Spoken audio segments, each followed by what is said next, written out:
From Storm Tracker 6, this is Forecast First, sponsored by Auto Owners Insurance. Simple human sense. Satellite and radar this Friday morning has consistently showed some pretty widespread snow showers sandwiched in between I-96 and I-94 across mid-Michigan. That's where we are likely going to see some of the highest accumulations across the area. Temperatures 26 degrees in Lansing and Jackson, 28 right now over in Mason. Wind chill temperatures will remain in the teens to low 20s as we go throughout the rest of the day. Really no significant improvement in terms of our temperatures. We're going to stay in the 20s for highs today and likely for tomorrow. We have a little bit of a warm up on the way, but it's going to come along with additional rounds of snow. 6 News This Morning continues. WLNS is here for you with 6 News This Morning. Good morning, Mid-Michigan. It's Friday, November 29th. I'm Jorma Duran. Megan has the day off. 6 News is here for you now with the 6 things to know about as you start your day. We expect traffic to start picking up later this morning on Michigan roads and across America as millions either continue with their holiday traveling or will be heading to the stores for Black Friday shopping. AAA says traffic will be at its worst from 7 to 10 this morning. However, winter weather will make travel difficult throughout the day, and that includes here in mid-Michigan. Snow accumulation could make road conditions a bit hazardous for drivers, so make sure to drive with caution as you head out. Helping drivers, though, are dozens of snowplow trucks from the Michigan Department of Transportation that are out and about this morning, clearing roads and dropping salt on interstates and highways.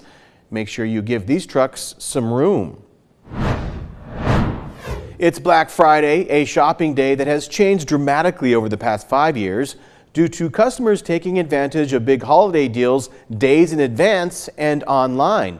In fact, experts say more than $10 billion will be spent today from a computer or a smartphone device. Not everybody will do their shopping from home. Many will brave the stores. According to the National Retail Federation, more than 183 million people will shop in U.S. stores and online between Thanksgiving and Cyber Monday. And of that number, more than 130 million are expected to shop in some form today. According to Bain's Black Friday forecast, U.S. retail sales are expected to reach a record-breaking $75 billion over the next 4 days. As many prepare to shop for the holidays, Michigan Attorney General Dana Nessel is launching her annual holiday consumer protection campaign today to help protect consumers' wallets and information. This campaign will continue into the next year, and so over the next month or so, the Attorney General's office says the Consumer Protection website will focus on teaching consumers about how to identify any scams, as well as the tactics scammers use to take advantage of holiday spending. The website can be found on the Seen on 6 section of our website, WLNS.com. Amazon workers across 20 countries, including the U.S., will begin striking today and will continue to strike through Cyber Monday against what they call anti-work and anti-democratic practices from the online giant.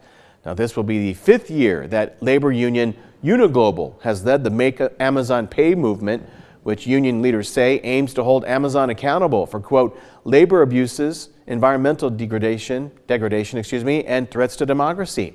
However, an Amazon spokesperson says the group is promoting a false narrative, explaining that the company has provided safe workplaces and offers great benefits and job opportunities around the globe. A couple of local communities will be hosting parades later tonight to celebrate the current holiday season.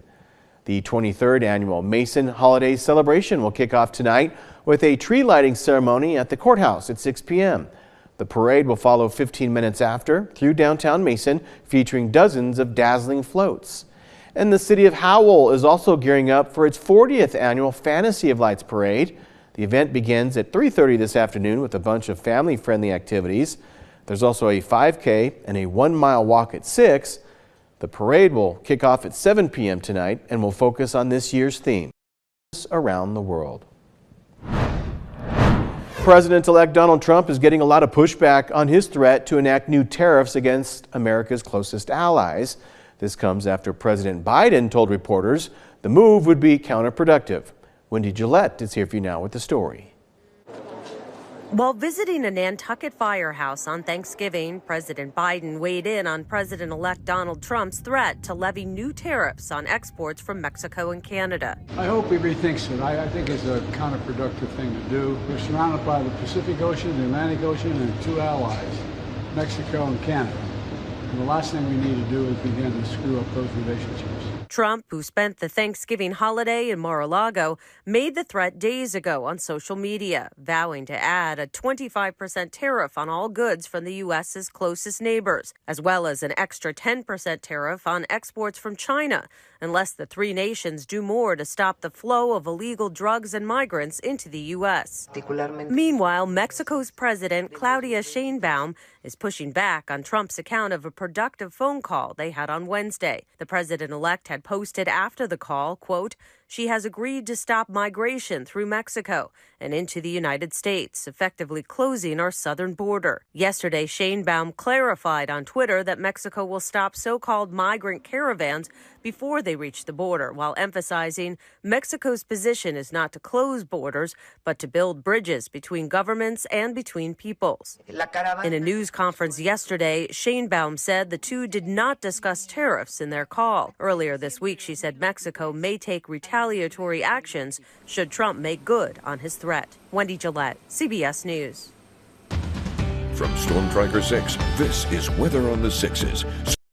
Auto Owners Insurance. Simple human sense. Snow is actually falling at a pretty decent rate across mid-Michigan, and as breezy conditions continue, we are not only going to see continuous bands of heavy lake effect snow, but that is also going to produce some slick travel conditions and also reduce visibility across the area as well. Satellite and radar shows it's likely not going to change anytime soon. Again, rounds of snow in sight for today. In terms of visibility, we are down below that 2-mile mark in Detroit, Jackson, Kalamazoo, and over in Grand Rapids. Current visibility in Lansing right at 2.5 miles. So we have right around an inch to half an inch of snow across the area as of right now. We'll look at an additional trace amount to 2 inches as we go throughout the rest of the day today, and also as we go throughout the first half of our Saturday as well. Temperatures in Jackson currently 26 degrees, feeling like 17 degrees outside, and high temperatures for today only going to rise to right around 29 degrees. Maybe a couple of locations will see a high near 30, but overall that's going to be a big improvement compared to some of the conditions that we have in the forecast tomorrow, which will include some cooler temperatures. Also, again, those lake effect snow showers are going to continue. The next completely dry day that I have in the forecast likely won't arrive until Tuesday. I thought you were going to say 2025. Yeah, hopefully not that. I'm glad. So Tuesday is an I'll improvement take compared Tuesday. to that. Yeah. All right, we appreciate it. 6 News wants to recognize remarkable women here in mid-Michigan who make a difference, not only for their families, but also the community as a whole. So to make a submission, click on the Remarkable Women section of our website, WLNS.com, and tell us all about the remarkable woman in your life. We'll choose 4 women and profile them during Women's History Month in March. You have until December 20th to nominate someone. Well, we got some other things to